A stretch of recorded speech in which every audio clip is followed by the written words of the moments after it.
Luigi presents The Fox and His Tail. One day, a fox caught his tail in a trap. He struggled and struggled to free himself and was left with just a stump in place of a tail. At first, he was ashamed to show himself among his fellow foxes. But at last he was determined to put on a brave face. He called all the foxes to a meeting. He had a suggestion to make. When they had all assembled, the fox proposed that they should all cut off their tails. He pointed out how inconvenient a tail was when they were being pursued by dogs, how in the way they were when all you wanted was to sit down and have a friendly conversation with someone. "I can't see any good use for a tail," he said. "They're useless." "That's all very well," said one of the older foxes, "but I don't think you would have suggested we cut off the most beautiful part of our bodies if you hadn't gone and lost yours first."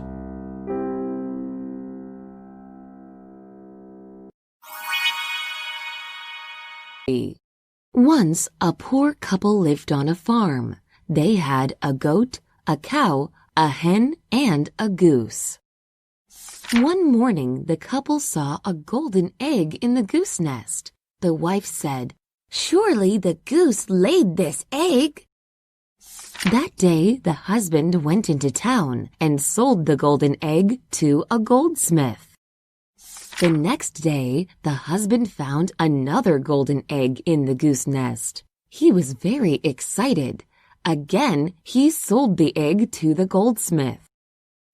Curious, the goldsmith followed the husband home. The husband said to the goose, "Thanks for giving us a golden egg every day." The goldsmith knew the truth. Early the next morning, the goldsmith went to the farm. He was surprised to see the goose had laid another golden egg. The goldsmith thought, "If I had the goose, I would have a golden egg every day." So he took the goose home. That night, the goose knocked the goldsmith's lantern to the floor. The lantern started a fire. The fire burned the rope that tied the goose. Then the goose was free. The goose flew back to the farm. It laid the last golden egg. Then it joined some geese and flew away. The couple was no longer poor and remained thankful for the goose's gift.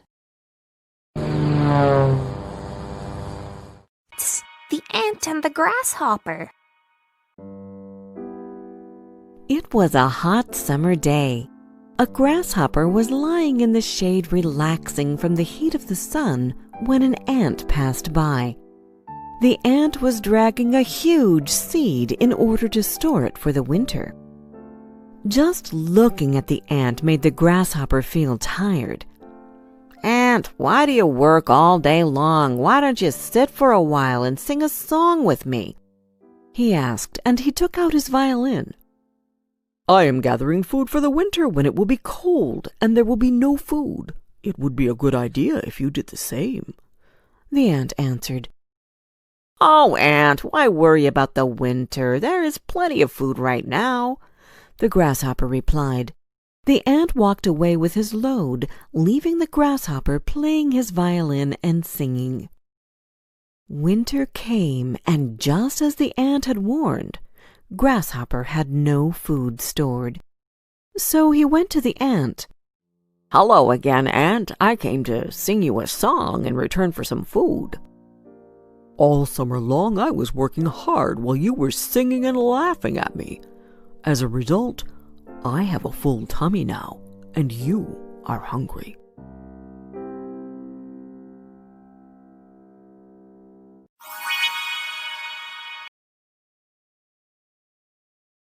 The Skeleton's Bony Hand. Written by Mary Blake. Illustrated by Willy Wonka. It was Russell's first time trick-or-treating. He was a ninja warrior. "I don't want to go," he said. "Of course you do," said Ross. Let me slide your swords into their sheaths, and let's go. Is that witch going to put me in her brew? Asked Russell. Of course not, said Ross. She's trick-or-treating like us. Is that vampire going to suck my blood? Asked Russell. Of course not, said Ross. He doesn't want blood. He wants candy. Will that bat and that werewolf eat me? Asked Russell. No, snapped Ross. Remember to say trick-or-treat and thank you. Ross peeked into his Halloween basket. I like trick-or-treating, he said. Come on, Russell. Look, Ross. Is that skeleton or that mummy are going to get us? Russell asked. No, they're not, Russell, said Ross. Run, Ross, said Russell. They're getting closer. Russell took Ross's hand and tried to run ahead. Stop, called the skeleton as his bony hand gripped Ross's shoulder. Don't get us, sobbed Russell. We won't get you, said the skeleton. We don't want you either. Why are you chasing us? asked Ross. Is this your sword? We found it at Leonard's house, said the mummy, holding out the sword. Russell checked the sheaths on his back and cried. Oh, one sword is gone. Here you are, said the mummy, handing Russell the sword. Thank you for my sword, sniffled Russell. You're welcome, said the skeleton. Russell asked, Can we trick-or-treat together? Of course. Let's go. Ross, the skeleton, and the mummy happily agreed. They had a fun Halloween night.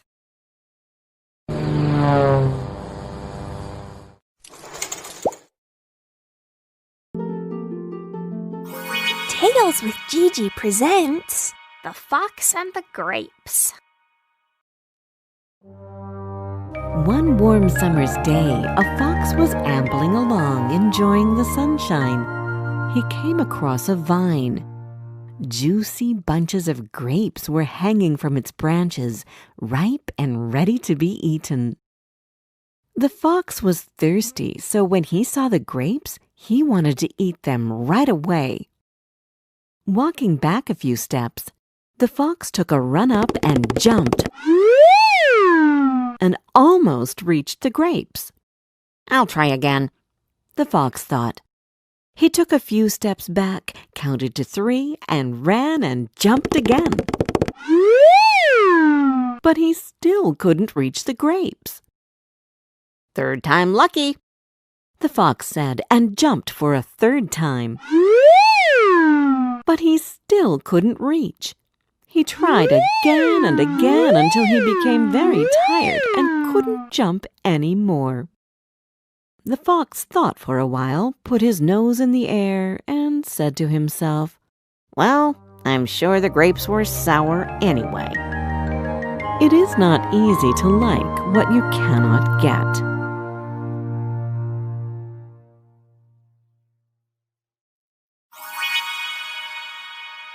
Did you like this story? Download our storytelling app, Tales with Gigi, where you can find more than 30 other fairy tales and fables which can come in handy during feeding time, bedtime, or on road trips. And don't forget to subscribe to our channel. We've got new tales coming out every Wednesday. Chicken Little. Chicken Little liked wandering about in the woods. She liked looking at the trees and smelling the flowers. She loved listening to the birds singing. One day while she was walking, an acorn fell from a tree and hit the top of her little head. Oh my, the sky is falling down. I must run and tell Lion about it, said Chicken Little, and began to run. She ran and ran until she met the hen. Where are you going? The hen asked. Oh, Henny Penny, The sky is falling down, and I am going to see Lion and tell him all about it. How do you know that the sky is falling down? Henny Penny asked. It hit me on the head, answered Chicken Little. Let me come with you, said Henny Penny. So the two ran and ran until they met the duck. The sky is falling down, said Henny Penny. So we're going to see the lion and tell him all about it. How do you know that the sky is falling down? Ducky Lucky asked. It hit Chicken Little on the head, said Henny Penny. May I come with you? asked Ducky Lucky. Of course, said Henny Penny. So all three of them ran on and on until they met the fox. Where are you going? asked the fox. The sky is falling down, and we're going to see the lion and tell him all about it, said Ducky Lucky. Do you know where he lives? asked the fox. I don't, said Chicken Little. I don't, said Henny Penny. I don't, said Ducky Lucky. I do, said the fox. Come with me, and I can show you the way. He led them through the woods, on and on, until they reached his den. Come right in, said the fox. And they all went in, but they never came out again. You should never trust a stranger. The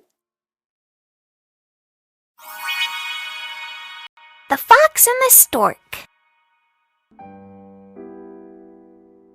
A very long time ago, Fox and Stork were good friends.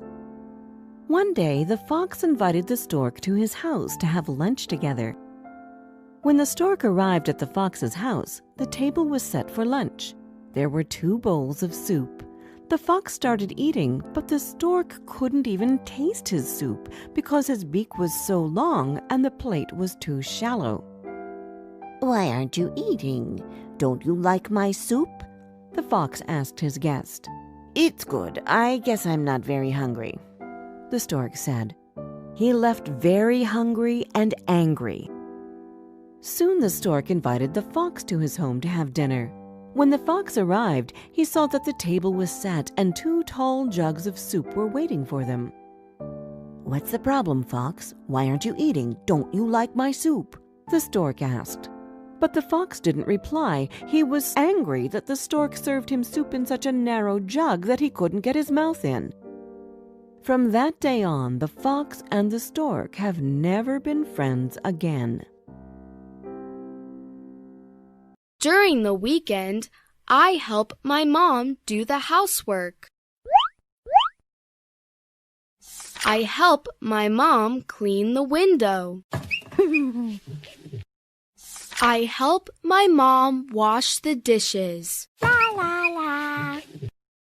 I help my mom sweep the floor.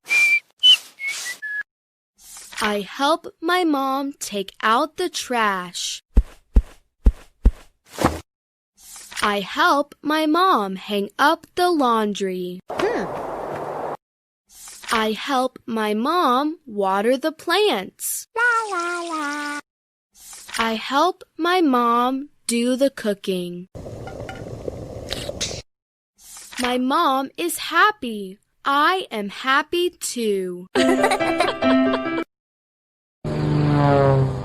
There are many occupations. A farmer grows crops for us to eat.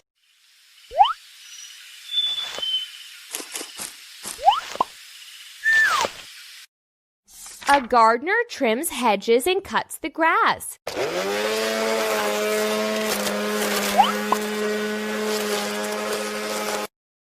An electrician fixes electrical things. A handyman fixes doors and other broken things. A carpenter makes wooden furniture.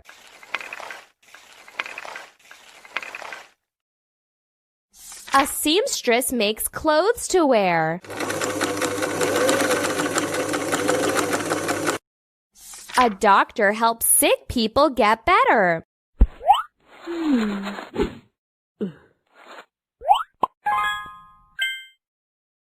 A teacher teaches students.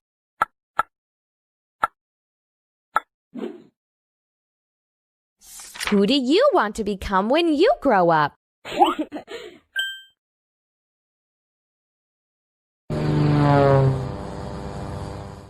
Gigi presents The Ant and the Dove. One day, an ant stopped at a riverbank to drink some water. He got too close. The river swept him in. He was about to drown when a dove spotted him. The dove tore off a leaf and dropped it into the river right next to the ant. The ant climbed onto the leaf and survived. "Thank you, Dove. I will always remember what you did for me," he said. One day the ant saw a man. He was pointing his gun at the dove who had saved the ant's life. The man was going to pull the trigger, and the ant racked his brains to think of something to save the bird. At the very last moment, the ant had an idea. He bit the man's leg. Ouch! The man yelled and missed the dove. The dove flew off and waved a thank you to the ant for saving his life. One good turn deserves another.